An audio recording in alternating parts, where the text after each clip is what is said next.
All right, guys, round three. Let's get this started. We're going to talk about Amanda Nunes, her GOAT status, where she ranks pound for pound in the women's situation, pound for pound just in general, no matter male or female, which is a tough comparison to make, but something that needs to be broached with someone that's as talented as her.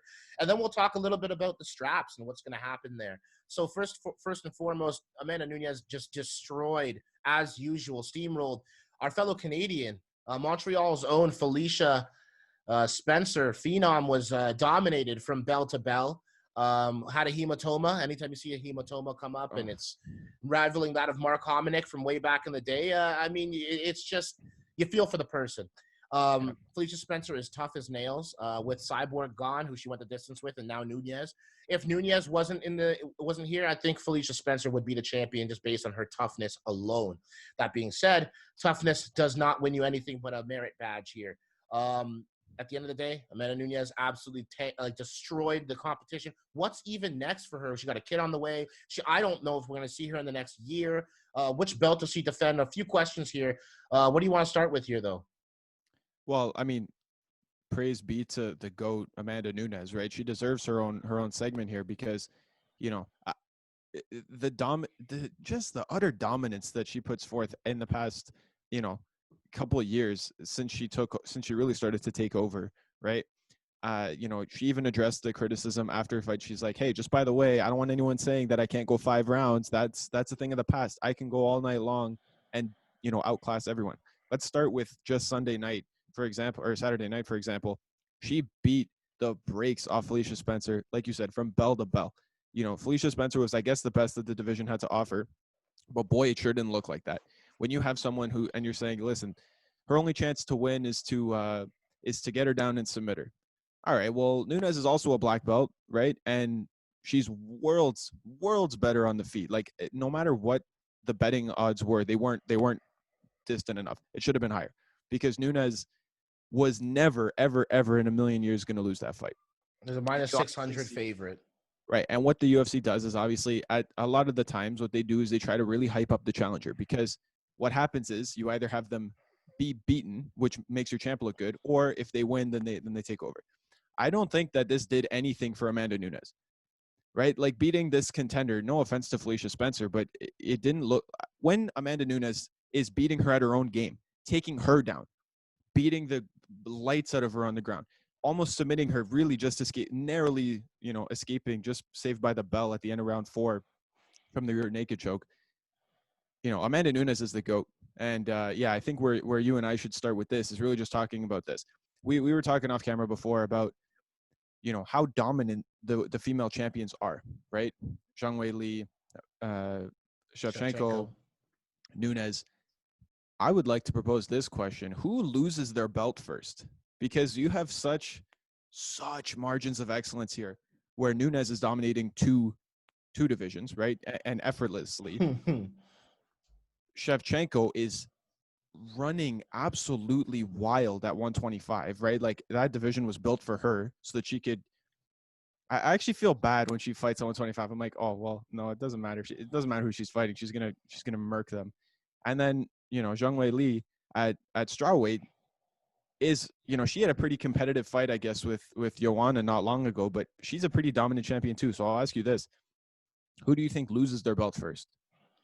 Well, for me, I have to say, with the define losing, right? If we're talking about taking an L in the Octagon, I don't see Amanda Nunes taking an L in the Octagon. But if she's on a hiatus and they're like, hey, the division's got to move forward, do you want to do 135? Is that a cut that you want to make still? We'll see. We'll cross that bridge. I'm sure she's a gamer and she wants to get in there and scrap if you asked her today.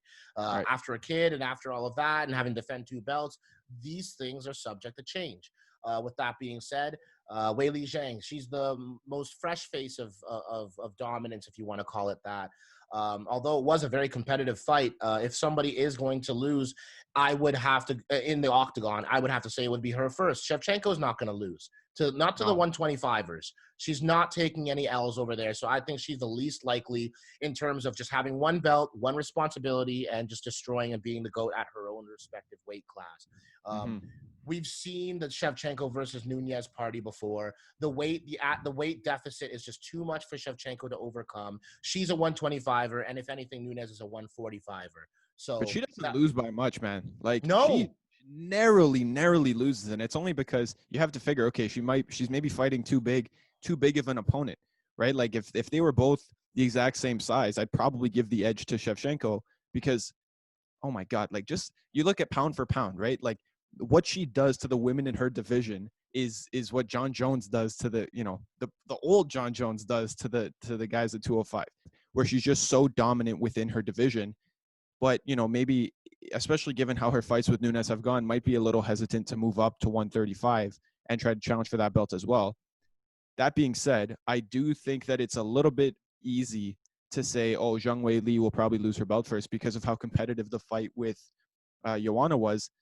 But there's no one else like Joanna in that division, right? So I don't think any of the other strawweight contenders maybe can push. maybe a motivated Rose. Maybe a motivated Yeah, Rose. I guess because right, she outdid her technically, but I don't think she has the power, right? Or I guess she is even a little more powerful. I would Rose just is the only person that hasn't fought her that I'd be like, there's an option. That other than if she goes and destroys Rose, I don't know what to say. You know, at that yeah. point. Don't have to have this conversation in 5 years when all of them are still just running riot in their division. Honestly, and if you go and look at it from a perspective of just sheer dominance and double champ, Amanda Nunes obviously setting record with defending both belts, being the first person to do that. That's being the first to do anything in a sport where it's obviously kind of new, but we are getting to that point where this is the maturation, this is the golden age, this is a renaissance of sorts where Amanda Nunes is dominating two divisions, defending both belts, doing things that nobody else has done. Where does she rank in the GOAT just overall? Like just men and women? Because for me, it's hard for her not to be in that top five. Like, I don't know. Well, what do we talk about here? Anderson Silva, John Jones, GSP, Amanda Nunes. We can start going off about the fifth person in there or whatever. I'm sure everyone, the comment section is going to go off about that. But how can you deny Amanda Nunes? She's just destroying her competition. Right. How do you put her outside of the top four even? That's just it, right? When you're so dominant at two weight classes and she's doing what few have done as well, where she's literally beating and defending her belt. So she's not only winning them, but defending them and convincingly. Yeah, for sure, man. I mean, at the end of the day, it's tough to even look back and see Amanda Nunes and be like, oh, well, you beat Ronda Rousey, you beat Holly Holm, you beat everybody that was supposed to be anybody, and now you're beating everybody who wishes they were somebody on that level. And what do you want? Like, I mean, she's just destroying people. She physically can't beat any more former champions. Cyborg, like, I don't know, like all of the other former champions. The only people who she can beat now are contenders who won't get the credit of being, you know, as good as they really are because they can't become champions because she's stopping them in two weight classes. Straight up. Oh, well, you guys let us know in the comment section below. Where do you have Nunes on just the overall GOAT list? Just men and women combine that list. Because to me, I don't even know what she's going to have to start fighting some men soon. I don't know. But Amanda Nunes is the GOAT, and it's hard to deny that. Top 5 fighter of all time, 100%.